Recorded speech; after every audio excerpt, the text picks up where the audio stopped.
بسم اللہ الرحمن الرحیم۔ آج ہم شکر گزار ہیں ہمارے محترم مقام عزت مآب محترم ڈاکٹر محمد ریاض احمد سعید صاحب زیدہ مجدہ، جن نے خوبصورتی کے ساتھ ہماری اقلیتوں، کیونکہ میں ایک لفظ کو بھی ذرا زور دے کر کہنا چاہتا ہوں، اب تک جتنے ہمارے اسکالرز نے معذرت کے ساتھ اقلیتوں کا ذکر کرتے رہے ہیں، آج ہم یہاں اقلیتوں کا ذکر کرنے کے لیے نہیں آئے، ہم اقلیتوں کا ذکر کرنے کے لیے، وہ چونکہ یہ ایک پروننسیشن ہے تو میں یہ ضرور سمجھتا تھا۔ ڈاکٹر صاحب، پہلے تو ہم سب آپ کے شکر گزار ہیں کہ آپ کا یہ مشن بڑا مضبوط مشن ہے، جس میں آپ پل کا کردار ادا کر رہے ہیں اور ہر دو قوموں کو قریب لانے کی کوشش کر رہے ہیں، اور حقیقت یہ ہے کہ یہ اسلام کا ماٹو ہے۔ ایسا نہیں ہے کہ اسلام یہ چاہتا ہو کہ یہ دونوں مسلمان اور غیر مسلم یہ الگ الگ یوں ہو جائیں، ایسا نہیں ہے۔ ہم اس بات کا ادراک رکھتے ہیں کہ یہ ہماری ذمہ نہیں ہے، اور یہ میں عرصہ دراز سے جو دورۃ الحدیث کے طلباء ہیں، اور میں آج کی بات نہیں ہے، میں ایک عرصہ دراز سے کہہ رہا ہوں، بھئی یہ ہمارے ذمہ نہیں ہے۔ یہ انہیں جو حقوق دستیاب ہیں یہ باقاعدہ حقوق دستیاب ہیں، لہٰذا ہم انہیں اس کانسیپٹ میں نہیں لے سکتے کہ یہ ہمارے ذمہ ہیں۔ دوسری بات یہ ہے کہ یہ بات کہ اقلیتوں کو ہم سے کچھ یعنی اکثریت سے خطرہ ہے، مجھے کچھ اور محسوس ہوتا ہے۔ مجھے یہ احساس ہوتا ہے اکثریت کو اقلیت سے خطرہ ہے۔ اس کی وجہ کیا ہے؟ اس کی وجہ یہ ہے کہ ہمارے ہاں اقلیت میں جو ہمارے دوست ساتھی مسیحی برادران ہیں، اور ایسا نہیں ہے کہ ہم مسیحی برادران کے ساتھ ملتے نہیں ہیں، میں بذات خود ان کے گرجوں میں جاتا رہا ہوں، ان کے پادریوں سے میری ملاقات ہے، چونکہ میرا تھیسس ہی وہ اسلامی قانون وراثت اور مسیحی قانون وراثت کا قابل جائزہ، اس سلسلہ میں مجھے جانا ہی پڑتا تھا، اور ان سے ہمارے یہ وکلاء تشریف رکھتے ہیں، ہمارے کچھ ایسے وکیل ہیں، ان سے مجھے رابطہ قائم کرنا ہی پڑتا تھا۔ اور یہ میں آپ کو خوشائن بات بتانا چاہتا ہوں، باقی ساری باتیں اپنی جگہ پر ہیں۔ جب یہ عنوان میرے استاد محترم سے ملا اور یہاں پر میں نے کام کرنا چاہا، ڈاکٹر ضیاء الحق صاحب وہاں پر آج کل وہ انٹرنیشنل یونیورسٹی میں ہوتے ہیں، تو میں جب گھر آیا تو میرے ابا جی قبلہ نے صرف اتنا جملہ کہا کہ یہ تو مضمون لکھنا چاہتے ہو؟ میں نے کہا جی ہاں۔ کہتے جب تمہیں مسیحی قانون وراثت مل جائے تو مجھے بھی بتا دینا۔ اچھا، میں یہاں پر کچھ سمجھ نہیں پایا تھا، چونکہ میں اپنے جذبے اور جوش کو، آپ خود ڈاکٹر ہیں ماشاءاللہ، ڈاکٹر بن رہے ہیں، ایم فل ہیں، میں اس بات کو سمجھ نہ پایا۔ میں نے شروع کر دیا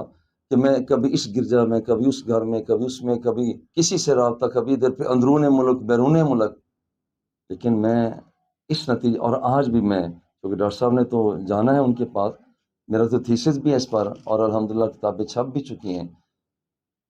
میں حیران اس بات پر ہوا کہ 3-4 مہینے کے بعد مجھے فیصلہ اپنا تبدیل کرنا پڑا اور ڈاکٹر صاحب کو جا کر کہنا پڑا، ڈاکٹر صاحب یہ مسیحی قانون وراثت ہے ہی نہیں، اور یہ بات جو میں آپ سے عرض کر رہا ہوں، اس فارم پہ بات کر رہا ہوں، جو ہمارے ہاں ہے یہ مسیحی قانون وراثت نہیں ہے، یہ علاقائی قانون وراثت ہے۔ 1825 سے شروع ہوا، یہ وہ چلا آ رہا ہے جسے آج یہ اختیار کیا جا رہا ہے، اور میں باقاعدہ اس کو، ہمارے ہاں ملتان لا کالج ہے، یہاں پر میں جا کر باقاعدہ پڑھتا رہا ہوں، اور اس سطح پر، خیر یہ بتلانا میرا مقصد اس لیے نہیں ہے کہ یہاں پر ہمارے موضوع سے ہٹ کر بات ہے۔ پہلی بات میں یہ ضرور دہراؤں گا، اگر بین الاقوامی قوتیں یہ چاہتی ہیں کہ پاکستان کے اندر دینی اسلامی مذہبی حلقوں میں یہاں پر ایک یہ ہیجان پیدا نہ ہو، تو جیسے ہمارے لیے یہ ضروری ہے کہ ہم عدالت سے رجوع کریں، اس لیے ہمارے مسیحی برادران بطور خاص، جن کے ہسپتال یقیناً بہت زیادہ ہیں، ایک حصہ ہیں، ان کے اسکول یہاں پر کافی زیادہ ہیں، کوئی شک نہیں، اور ہم احترام بھی کرتے ہیں، تو اس میں بھی کوئی شک نہیں، کیونکہ یہ درس ہمیں اپنا ذاتی نہیں ہے، یہ حضور علیہ الصلاۃ والتسلیم نے عطا فرمایا ہے۔ مگر یہ ہے کہ یہ بھی عدالتوں پر مطمئن ہو کر یہ کیس درج کریں نا، اتنا اطمینان انہیں ہے۔ اور پھر یہاں پر ہے کہ یہ ہمارے یہ مسیحی برادران بھی باقاعدہ ہمارے قانون کے متوالوں کے ساتھ جائیں، جیسے ہمیں یہ کہا جاتا ہے اور ہم کرتے بھی ہیں کہ قانون کا ہم باقاعدہ حصہ بنیں، قانون کے تحت چارہ جوئی کریں۔ یہاں میری درخواست ہوگی کہ ڈاکٹر صاحب تو جاتے رہتے ہیں، یہاں پر ان سے یہ کہا جائے کہ آپ باقاعدہ طور پر آپ ہائی کورٹ میں جائیں، سپریم کورٹ کی طرف آپ بڑھیں، آپ ہمارے مقامی عدالتوں کی طرف بڑھیں۔ یہ کہاں کہ انصاف، کیا یہ انصاف کی، کیا یہ مسیحیت بتاتی ہے کہ وہاں پر کام تو یہاں کی کارروائی یہاں پر ہو اور ایک ہی رات کے اندر وہ ملک سے بندہ باہر چلا جائے جو ہماری دسترس سے، ہمارے انصاف سے بھی آگے گزر جائے؟ اور یہ میں کہ پہلی مرتبہ بات نہیں کر رہا، ہمارے یہاں پر مفتی ظہیر الدین بابر صاحب تو آج کل یہ ماشاءاللہ ہماری یہ محافل میں جاتے ہیں ڈی پی او ٹی سے، جب میں جایا کرتا تھا یہ بات میں نے وہاں پر رکھی، کہنے لگے کہ یہاں پر امن کیسے ہو سکتا ہے؟ میں نے کہا جی امن کی ایک صورت ہے، میں کہتا ہوں کہ یہاں بد امنی ہوگی ہی نہیں، جی وہ کیسے؟ میں نے کہا اس وقت سرمایہ جو ہے وہ آ رہا ہے سعودی عرب سے، سرمایہ آ رہا ہے ایران کی طرف سے، جو پہلے سے لوگ اپنی اپنی قدروں کو پہچانتے ہیں، اب وہ قدریں الٹتی ہوئی دکھائی دے رہی ہیں۔ کچھ لوگوں کو اپنے جو پہلے سیٹ ہے اس کا تحفظ کرنا پڑ رہا ہے، جو اکثریت کے اندر ہیں انہیں اپنا تحفظ کرنا پڑ رہا ہے کہ ہم یہ اگرچہ غیر مسلموں کے حوالے سے نہیں، اپنی ہی کمیونٹی کے افراد کے حوالے سے، کہ جو بریلوی مکتب فکر ہے اسے اب یہ اپنے تحفظ کی پڑی ہوئی ہے کہ کیسے یہ، میں بات واضح کرنا چاہتا ہوں، یہ کیسے ہم اسے تدارک کر سکتے ہیں، جبکہ دوسری طرف باقاعدہ طور پر فنڈنگ ہو رہی ہے۔ میں نے کہا کہ میں آپ کو شورٹی دیتا ہوں آج سے، ایران کی طرف سے جو روپیہ پیسہ آ رہا ہے ہمارے شیعہ بھائیوں کی طرف، اور جو سعودی عرب سے پیسہ آ رہا ہے ہمارے دیوبندی بھائیوں کی طرف، ان کو آج ختم کر دیں، امن نہ ہو جائے تو مجھے پکڑ دیں۔ جیسے میں نے یہ بات وہاں پر اٹھائی، اسی طرح سے میں آج فورم سے بھی بات کر رہا ہوں کہ یہاں پر بھی ایسا ہونا چاہیے۔ یہ کہاں کی دستور کی بات ہے کہ یہاں پر تو ہم اپنے ساتھیوں کو روکیں اور یہاں پر فنڈنگ اتنی آئے کہ ہم جنسیت کے اعتبار سے بھی بل پاس ہونے شروع ہو جائیں؟ یہ کہاں کی انسانیت ہے کہ یہاں پر جو ہماری قدریں، جو ہمارے وہ باقاعدہ قرارداد مقاصد کے حوالے سے کہ وہاں پر کوئی چیز اسلام سے ہٹ کر وہاں پر پاس نہیں ہوگی، اور کیا ہم نے نہیں دیکھا پرویز مشرف صاحب کے دور میں نام اس لیے لیتا ہوں ذرا سمجھنا آسان ہو جاتا ہے، کیا ان کے دور میں یہ بات نہیں ہوئی کہ مرد اور عورت آپس میں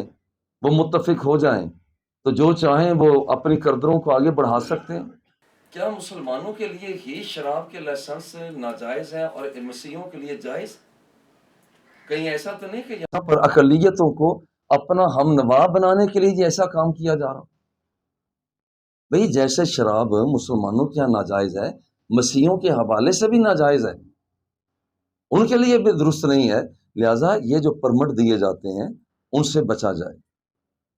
تاکہ یہاں پر مسلم کمیونٹی اور یہاں پر ہمارے کرسچینٹی جو ہے یہ قریب سے قریب آ سکیں۔ کیا یہ ہمارے لیے اور کسی طرف نہ جائے؟ ہمیں اقوام متحدہ کے چارٹر کے مطابق نہ چلیں، اپنے آقا کے مطابق چلیں، جو سرکار دو عالم صلی اللہ علیہ وآلہ وسلم نے فرمایا ہے۔ یہ چارٹر تو آج تیار ہو رہا ہے، جو حضور علیہ الصلوۃ والتسلیم نے چارٹر عطا کیا ہمیں، کیا اس میں نہیں ہے الجامع صحیح البخاری صالح النبی صلی اللہ علیہ وآلہ وسلم المشرکین یوم الحدیبیہ؟ جیسے ڈاکٹر صاحب نے ذکر کیا کہ حدیبیہ کے موقع پر کیا مسلمانوں نے ان رویوں کو اختیار نہیں کیا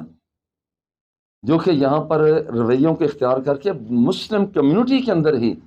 حضرت عمر رضی اللہ تعالی عنہ وہ سامنے ہے کہ کیا اس چیز کو کہا جاتا ہے کامیابی؟ نہیں، آج بھی ہم اسی طرح سے پولائٹلی آگے بڑھ رہے ہیں، شدت کے حوالہ سے ہم آگے نہیں بڑھ رہے، اور میں اس بات کی دعوت دیتا ہوں کہ آپ ساہیوال کی سطح پر دیکھیں جتنے لوگ ہمارے پاس یہاں پر عیسائی لوگ، ڈاکٹر صاحب، جتنے حلقہ بگوش اسلام ہوتے ہیں، الحمدللہ ثم الحمدللہ، کہ یہاں پر آ کر وہ سرٹیفکیٹ لیتے ہیں، ہماری سعادت ہے کہ کلمہ شام پڑھانے کی پیش رفت کرتے ہیں، مگر ایک بھی کیس، ہمارے رانا صاحب بیٹھے ہیں، ایڈوکیٹ ہیں، دوسرے رانا صاحب بیٹھے ہیں، عرصہ دراز سے یہ ہم کام کر رہے ہیں، مگر ہم کبھی بھی جا کر مسیحی برادران سے ایسے تقاضے نہیں کرتے جو ان کے دل کو ٹھیس پہنچائیں۔ جہاں تک ہو سکے ہم ان کے احترام کو برقرار، مگر اس احترام کا یہ مطلب ہرگز نہیں ہے کہ اسے کمزوری سمجھا جانے لگے۔ اب تو کبھی کئی ایسے میٹنگ میں جانا ہوتا ہے ڈاکٹر صاحب، تو مجھ سے بھی زیادہ جاتے ہیں، وہاں پر جو بات چیت ہوتی ہے اس میں کوئی شک نہیں ہے ہمارے ذمہ نہیں ہے، کوئی شک نہیں ہے، ہمارے بالکل برابر کے حقوق ہیں، مگر برابر کے حقوق والوں کو اتنی پروٹیکشن دینا کہ وہاں پر وہ اکثریت کے حوالہ سے پھر ان کے گلے پڑیں، یہ بھی تو درست نہیں ہے۔ اس لیے یہاں پر ہمیں دیکھیے، حضور علیہ الصلوۃ والتسلیم نے، میں عربی عبارتوں کو چھوڑتا ہوں، سب میرا ذوق ہوتا ہے، میں عربی عبارتیں بہت پڑھتا ہوں، زبانیں بھی پڑھتا ہوں اس میں بھی، لیکن وہ سب کو چھوڑ کر میں صرف خلاصہ پیش کرنا چاہتا ہوں۔ آج جو ہمیں لیکچر غیر مسلم قوتیں دیتی ہیں کہ یہ کچھ کیا جائے، میں کہتا ہوں کیا اس کے بعد کوئی گنجائش رہتی ہے؟ حضور علیہ الصلوۃ والتسلیم نے خود فرمایا کہ مسلمانوں اور عیسائیوں، مسیحوں یا دوسرے غیر مسلم کمیونٹی کے درمیان میں صلح شرعی طور پر جائز ہے۔ اور پھر دوسری بات یہ ہے، کیا مستاجری، کیا یہ ہم پر اعتراض کیا جائے، اور یہ اعتراض آج کی پیداوار نہیں، اس وقت سے ہم دفاع کی پوزیشن میں آ چکے ہیں، جب سے اسلامو فوبیا کو اقوام متحدہ کے اندر افسوس کی بات یہ ہے کہ وہاں پر باقاعدہ اسلامو فوبیا ڈے منایا جاتا ہے، اور پھر پوری دنیا کے اندر یہ آشکارا کیا جاتا ہے کہ مسلمان یہ اس طریقے سے دہشت گردی کرتے ہیں۔ کیا دہشت گردی مسلمان کر رہے ہیں یا یہ غیر مسلم قوتیں؟ جب ان کے پاس یہاں پر اتنی قوت آئی، کیا انہوں نے یہ بل پاس نہیں کیا اسلامو فوبیا ڈے منایا جائے؟ کیا آج نہیں منایا جاتا؟ بھئی کارنر تو مسلمانوں کو، جیسے پیر جی ابھی ذکر کر رہے تھے، کارنر تو مسلمانوں کو کیا جا رہا ہے، نہ یہ کہ مسلمان ایک راستے پر جائیں اور پھر وہ راستہ بدلنے پر انہیں مجبور کیا جائے، بلکہ مسلمانوں کو راستہ تبدیل کرنے کا یہاں پر اندیہ نہیں، عملی اقدامات کیے جا رہے ہیں۔ جبکہ حضور علیہ الصلوۃ والتسلیم نے، صحیح بخاری کی روایت ہے کہ خیبر کے یہود کے ساتھ خود حضور علیہ الصلوۃ والتسلیم نے بٹائی پر عمل کیا، عملی مشارکت۔ کیا یہ نہیں بتاتی کہ مسلمان وہاں پر غیر مسلموں کو کس طریقے سے قریب ترین دیکھنا چاہ رہے ہیں؟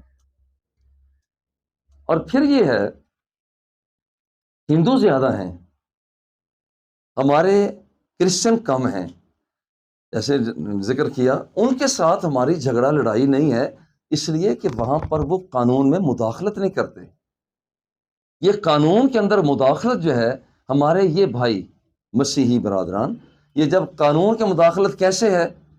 کہ بھئی یہ قانون کے اندر مداخلت نہیں کہ آدھے گھنٹے میں پاسپورٹ بن جائے، آدھے گھنٹے میں اس کو ایئرپورٹ پر پہنچا دیا جائے اور وہ بندہ عورت نظر بھی نہ آئے۔ بھئی اگر اتنا اعتماد ہے آپ کو تو واقعتاً یہاں کیس چلنا چاہیے، ہماری عدلیہ آگے بڑھے، اور اس پر ہمیں اعتماد ہے، کرنا چاہیے۔ اور جیسے ڈاکٹر صاحب نے ذکر فرمایا کہ ہمیں قانون ہاتھ میں نہیں لینا چاہیے کہ اس نے یہ کیا کہہ دیا ہے، قرآن شریف کے نسخوں کو خدا نخواستہ جلا دیا ہے۔ ہمیں قانون پر دستک دینی چاہیے، دروازے پر دستک دینی چاہیے، اور پھر یہ سارا زور وہاں پر لگایا جائے جو ہم سڑکوں پر لگاتے ہیں، چوکوں پر لگاتے ہیں، سارا زور ہمیں وہاں پر لگانا ہوگا۔ اور اس کے اندر ایک اور بات، کیا یہ کہا جاتا ہے اسلامو فوبیا کا جو شکار لوگ ہیں، یہ وہ کہ کافروں کی بات کو ماننے سے روکتا ہے۔ تو عجیب بات ہے کہ حضرت علی رضی اللہ تعالی عنہ بذات خود انہوں نے ایک غیر مسلم یہودی کے ساتھ اجرت پر کام نہیں کیا کہ آپ، میں جتنے یہاں پر مشکیزیں نکالوں گا پانی کے، آپ اس کے ایک کے بدلے میں ایک کھجور رکھتے چلے جائیں۔ اگر یہ ایسی نفرت ہوتی تو ہمارے صحابہ کرام سرکار دو سرا کے غلام یہ ایسا عمل کیوں کرتے؟ یہ تو ہے کہ خود ان کے لیے کہ یہاں پر اجرت ان سے مقرر کی۔ اب صورتحال یہ ہے کہ خود حضور علیہ الصلوۃ والتسلیم آپ نے ایک غیر مسلم کو اجرت پر رکھا۔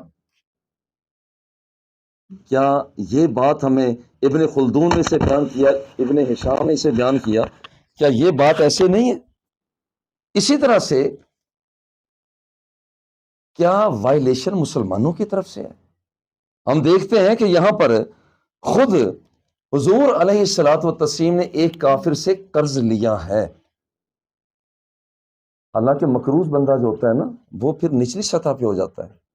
معاشرتی سطح پر۔ ویسے تو حضور کی قدریں بے انتہائی بلند ہیں۔ اچھا، اب اس نے آ کر کہا کہ اے محمد صلی اللہ علیہ وسلم، میں آپ سے وہ اپنا قرض وصول کرنا چاہتا ہوں۔ حضور نے فرمایا دیکھو میرے پاس دینے کے لیے کچھ چیز نہیں ہے، ما عندی ما اوتی کا، میں آپ کو ابھی دے نہیں سکتا۔ انہوں نے کہا محمد میں آپ کو چھوڑوں گا نہیں جب تک آپ میرا قرض ادا کر کے نہیں جائیں گے۔ صحابہ کی موجودگی ہے، صحابہ کرام نے کہا حضور ہم اس کو گرفتار کر کے آپ اس کو بچھا نہ دیں، اور میں خبردار۔ وہ جملہ سنے ذرا، جو تاریخی جملہ ہے، آج ساری کمیونٹی جمع ہو جائے، کیا جو یہ ہمیں کہنا چاہتے ہیں، کیا انہوں نے ہیروشیما کے اندر یہی کچھ کیا تھا، ناگاساکی کے اندر یہی کچھ کیا تھا؟ میں کہتا ہوں کہ کیا ان کے یہاں پر اسی وقت ہمارے پڑوسی ملک افغانستان کے ساتھ یہی کچھ کیا؟ کیا ایران عراق کی جنگ کے اندر جھونکا نہیں ہے؟ یہ ساری میں باتیں میں ڈاکٹر صاحب کی موجودگی میں کرنا چاہ رہا ہوں اور کر رہا ہوں، اس لیے کہ یہاں پر ڈاکٹر صاحب بہت زیرک انسان ہیں، اور انہوں نے واقعتاً ایک پل کا کردار ادا کر رہے ہیں کہ یہاں کوئی بات ڈھکی چھپی نہ رہے، جبکہ ہم آپ کے مشن کا احترام کرتے ہیں، مسیحی کمیونٹی ہو یا ہندو ہو، جسے ہم ہنود کہتے ہیں، یہود کہتے ہیں، یہ کوئی بھی ہو صحیح۔ حضور نے فرمایا منعنی ربی ان اسلم معاہدن، یا معاہدن دونوں طرح کہا جا سکتا ہے، او غیر، فرمایا کہ نہیں میرے صحابہ، مجھے میرے رب نے منع کیا ہے، خواہ وہ سامنے کوئی ذمی ہو ذمی نہ ہو، معاہد یا معاہد دونوں، وہ ہو یا نہ ہو، میں نے کسی کے ساتھ اس انداز، منعنی ربی، میرے رب نے مجھے منع کیا۔ تو جب تک جنگ نہیں ہوتی، کیا سرکار دو عالم صلی اللہ علیہ وآلہ وسلم جنگ کے دنوں کے بغیر کیا کافروں کے ساتھ حسن اخلاق اور اخلاص کے ساتھ پیش رفت نہیں کرتے رہے؟ بالکل کرتے رہے ہیں۔ اور پھر یہ ہے،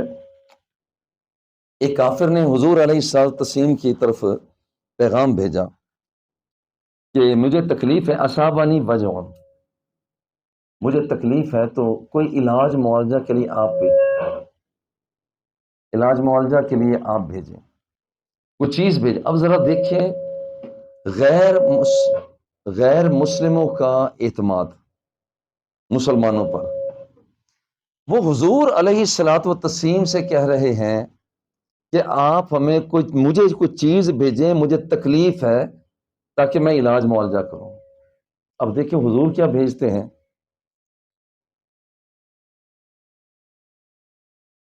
حضور علیہ الصلوۃ والتسلیم، اب کوئی یہ رہنے دیں، یہ رہنے دیں، یہ رہنے دیں، کوئی بات۔ اچھا، حضور علیہ الصلوۃ والتسلیم نے باقاعدہ، اچھا یہ میں آپ کو عرض کر دوں کہ یہ میں اس طرح کا عنوان صرف آج پہلی مرتبہ نہیں ہے، اچانک آج میرے یہاں کچھ ساتھی مسجد گول چوک میں گئے تو میرا عنوان پہلے چل ہی رہا تھا۔ تو اسی طرح سے مسلموں کا غیر مسلموں کے ساتھ رویہ کیسا ہونا چاہیے، غیر مسلموں کا رویہ کیسا ہونا چاہیے، آج اس پر زور دینے کی ضرورت ہے کہ غیر مسلموں کا رویہ مسلموں کے ساتھ کیسا ہونا چاہیے۔ اور میں بڑے پیار سے کہتا ہوں، آج بھی اگر وہ یہاں پر ہمارے دوست ہوتے تو میں یہ باتیں، چونکہ پہلے بھی، اور اسی کمرے میں ڈاکٹر صاحب یہاں پر ایک صاحب آئے تو انہوں نے شاید کہ یہاں بیٹھے ہوں، تو انہوں نے آ کر، میں نے کہا جی آپ کا نام، آپ کا نام، انہوں نے کہا جی میرا نام سموئل ہے۔ اچھا، میں نے باقاعدہ طور پر میں نے کہا اچھا جو ہماری لوکا کی انجیل کا فلاں باب ہے اس میں جو لکھا ہے، فلاں آیت میں لوکا لکھا ہے، یہ آپ سموئل وہی نام ہے؟ یقین جانے یہ میرا، میں کہتا ہوں کہ میرا مطالعہ کے ساتھ ایک محبت اور وابستگی تھی۔ جب میں نے کہا وہ ایک دوسرے کو دیکھنے لگے، میں نے کہا تجو کی بات نہیں ہے، ہم پڑھتے ہیں اسے، باقاعدہ ہم اسے پڑھتے ہیں، ہمارے بچوں نے کورسز کیے ہوئے ہیں، ہم بذات خود اسے پڑھتے ہیں۔ تو دیکھیے یہاں پر خود حضور نے مشکیزہ، ایک شہد کا مشکیزہ باقاعدہ بھیجا۔ یہ بہت سی چیزیں ہیں اس سلسلہ میں، روزانہ ہم جسے ہم صحیح مسلم میں، صحیح بخاری میں پڑھتے ہیں، یہ ایک باقاعدہ طور پر ہے۔ میں اتنی باتوں پر اکتفا کرتے ہوئے، کیونکہ یہ باتیں اس طرح سے اور بہت سی باتیں ہیں، گزارش میں کروں گا ہمارے اللہ ہمارے پل کو سلامت رکھے۔ اور یہ ایسا نہیں ہے کہ یہ ان کے میں اور ہمارے میں اور ان کے بھی، یہ ہیں ہمارے، لیکن ان کی طرف جا کر یہ کچھ نہ کچھ چیزیں ڈسکس کرتے ہیں، اور مجھے خوشی ہوئی اس بات کی۔ اور کوئی جیسے ڈاکٹر صاحب نے ذکر فرمایا کہ ہمیں کوئی دیر نہیں لگی جب ہمیں ڈاکٹر صاحب نے، نذیر کاشف صاحب نے ذکر کیا کہ یہاں پر ہم کوئی ایسا ہونا چاہتا ہے، تو دیکھیے ایک لمحہ نہیں لگا۔ مولانا ندیم طیب فریدی صاحب نے کہا جی ڈاکٹر صاحب یہ ہمیں آنا چاہتے ہیں، کچھ کہنا چاہتے ہیں، ایک لمحے سے پہلے، چونکہ ہمارا مشن ہے، فَقُلْ تَعَالَوْا، آ جاؤ۔ اور جیسے نا کہ یہاں پر ایک طرف یہ قائمت سواء بیننا و بینکم، مگر دوسری طرف یہ بھی تو ہے، ندعو ابناءنا و ابناءکم و نساءنا و نساءکم و انفسنا و انفسکم ثم نبتہل فنجعل لعنۃ اللہ۔ بھئی یہ بات بھی ہے، ہم اس لیے یہاں پر ہم کسی بھی موقع پر جا کر یہ کمپرومائز نہیں کر سکتے کہ اسلام پر ہم کمپرومائز کر جائیں، نہیں، یہ ہمارا دل ہے، ہماری دھڑکن ہے، حضور علیہ الصلوۃ والتسلیم کے ساتھ ہماری محبت ہے، والہانہ پیار ہے، اور یہی بات ہے کہ ہم کوئی کلمہ، ہمیں کہاں پر، یہ اتنے ملک دور ہیں، ادھر ہم سنتے ہیں تو پھر مشتعل ہو جاتے ہیں۔ بھئی مشتعل ہونا ہمارا فرض ہے، اگر ہم مشتعل نہیں ہوں گے اس کا مطلب ہو کہ ہم اپنے فرض سے کوتاہی برتتے ہیں۔ یا کتنی مرتبہ آپ کو پتہ ہے کہ یہاں پر ڈی پی او نے، ڈی سی او نے آ کر باقاعدہ اعلان کیا ہے کہ بھئی ہم جامعہ افریدیہ سے خوش اس لیے ہیں کہ یہاں پر مقامی طور پر کوئی مسئلہ نہیں بناتے، مگر ہمارا مسئلہ جب ہوتا ہے تو ہم پیچھے رکتے بھی نہیں ہیں۔ اس طرح سے اللہ رب العزت ہم سب کا خاتمہ ایمان پر فرمائے اور دین اسلام کو فروغ عطا فرمائے، اور ہم سب کو اس معاشرہ تمدن کے اندر بھرپور زندگی گزارنے کی توفیق عطا فرمائے، اور جو حقوق مسیحیوں کے ہیں، ہندوؤں کے ہیں، یہودیوں کے ہیں، وہ ہمیں ادا کرنے، اور جو ہمارے حقوق ہیں انہیں بھی ادا کرنے کی توفیق عطا فرمائے۔ وصلی اللہ تعالی علی حبیبہ و آلہ و اصحابہ اجمعین۔